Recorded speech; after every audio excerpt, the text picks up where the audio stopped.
సినిమాల్లో ఎప్పుడు ఎవరికి లైఫ్ వస్తుందో ఊహించలేం.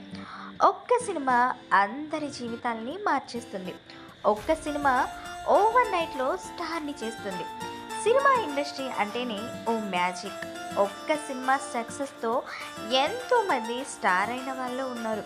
అదే ఒక్క సినిమాతో అడ్రస్ లేకుండా పోయిన వాళ్ళు ఉన్నారు.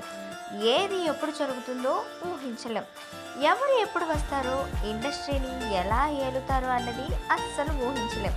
ఇదంతా మాయా ప్రపంచం. ఇక హీరోయిన్ భూమిక 10 ఏళ్ల క్రితం వరకు స్టార్ హీరోయిన్గా రాణించింది. 20 ఏళ్ల క్రితం టాలీవుడ్ని ఊపేస్తున్న హీరోయిన్గా పేరు తెచ్చుకుంది. బ్యాక్ టు బ్యాక్ హిట్లతో కెరీర్ పరంగా పీక్ స్టేజ్ని అనుభవిస్తోంది. ఖుషి, ఒకడు, సింహాద్రి, మిస్సమ్మ చిత్రాల హిట్లతో తిరుగులేని స్టార్ హీరోయిన్గా ఎదిగింది. అయితే ప్రారంభంలో భూమిక నిర్ణయం ఓ హీరోయిన్కి లైఫ్ ఇవ్వడమే కాదు, స్టార్ హీరోయిన్ని చేసింది. భూమిక యువకుడు సినిమాతో టాలీవుడ్ ఎంట్రీ ఇచ్చింది. తొలి సినిమాతోనే అందరినీ ఆకట్టుకుంది. వరుస ఆఫర్లు అందుకుంది.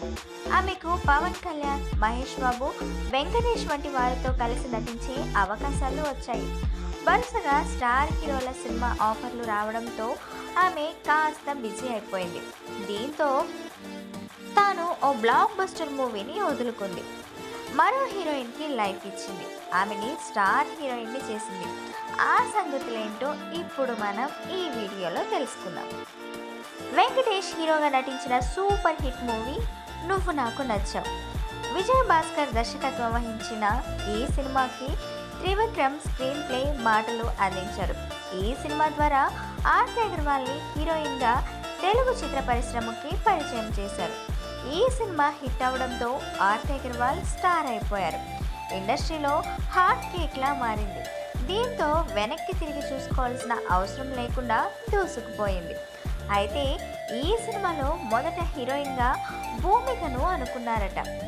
అయితే మొదట ఓకే చెప్పింది, కానీ ఎందుకో కుదరలేదట. భూమిక బిజీగా ఉండటం, సరైన కమ్యూనికేషన్ లేకుండా పోవడంతో ఈ మూవీ చేయలేకపోయిందట. దీంతో హీరోయిన్ కోసం వెతుకుతున్నారట మన మూవీ వాళ్ళు.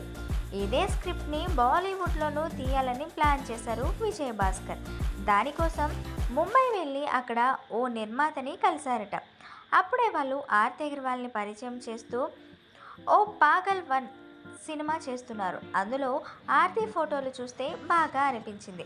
స్క్రీన్ లుక్ కోసం ఆమె వీడియో క్యాసెట్లు తెప్పించుకొని చూశారట. ఓకే, నువ్వు నాకు నచ్చావులో నందిని పాత్రకి బాగా సెట్ అవుతుందని డిసైడ్ అయ్యారట. మరో ఆలోచన లేకుండా ఆమెని ఇండియాకి రప్పించారు. అప్పటికి ఆర్తికి పెద్దగా యాక్టింగ్పై అవగాహన లేదు, కానీ చెప్పినట్టు చేస్తుంది. దీంతో ఆమెని ట్రైన్ చేసి వెంకీ స్పెషల్ కేర్ తీసుకొని ఆర్తిని ట్రైన్ చేసి ఆ సినిమా చేశారట. చాలా అద్భుతంగా చేసిందని, ఆమె పాత్ర సినిమాకి హైలైట్ అయిందని చెప్పుకొచ్చారు. అయితే ఓ ఇంటర్వ్యూలో ఈయన మాట్లాడుతూ ఆర్తిపై ప్రశంసలు కురిపించారు. చెప్పిన దానికంటే బెటర్గా చేసిందని, సర్ప్రైజ్ చేసిందంటూ చెప్పుకొచ్చారు. ఇక నువ్వు నాకు నచ్చావు చిత్రంలో టాలీవుడ్లోకి హీరోయిన్గా ఎంట్రీ ఇచ్చిన ఆర్తి అగర్వాల్కి బ్యాక్ టు బ్యాక్ నువ్వు లేక నేను లేను, అల్లరి రాముడు, ఇంద్ర, నీ స్నేహం, బాబీ, పల్నాటి రాముడు, వసంతం, వీరే, నేనున్నాను, సంక్రాంతి, సోగ్గాడు, అందాల రాముడు, గోరింటాకు వంటి చిత్రాలు మంచి హిట్ను అందించాయి. సో ఫ్రెండ్స్, విన్నారు కదా. మరొకసారి మర్చిపోయి ఉంటే మన సినీ బుట్టబొమ్మల ఛానల్ని సబ్స్క్రైబ్ చేసుకొని లైక్ చేసి, షేర్ చేసి, కామెంట్ చేయండి.